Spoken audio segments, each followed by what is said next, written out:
बातमी सोलापूरमधल्या सोलापूर जिल्ह्यामध्ये गेल्या 100 वर्षांच्या काळातील सर्वात मोठा महापूर सिनामाईला येऊन अवघे 6 महिने देखील पूर्ण झालेले नाहीत. तोपर्यंत आता पुन्हा एकदा अवकाळी पावसाचं संकट सोलापुरात उभं राहिलंय. गेल्या 2 दिवसामध्ये जिल्ह्यातील दक्षिण सोलापूर, बार्शी, अक्कलकोट, मोहोळ अशा अनेक भागातील शेतकऱ्यांना अवकाळी पावसाचा मोठा फटका बसलाय. निसर्गाच्या अवकृपेमुळे शेतकऱ्यांचा अक्षरशः कंबरडं मोडलाय.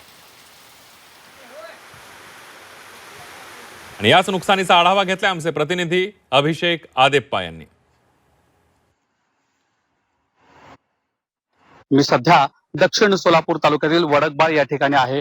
या ठिकाणी आपण पाहू शकतो खर तर हे ज्वारी, हरभरा, खरबूज, कलिंगड या पीक घेण्याचं खर तर हे सीझन आहे आणि अशामध्ये शेतकऱ्यांचं मोठ्या प्रमाणात नुकसान झालंय. आमचं हे 3 एकर शेत आहे.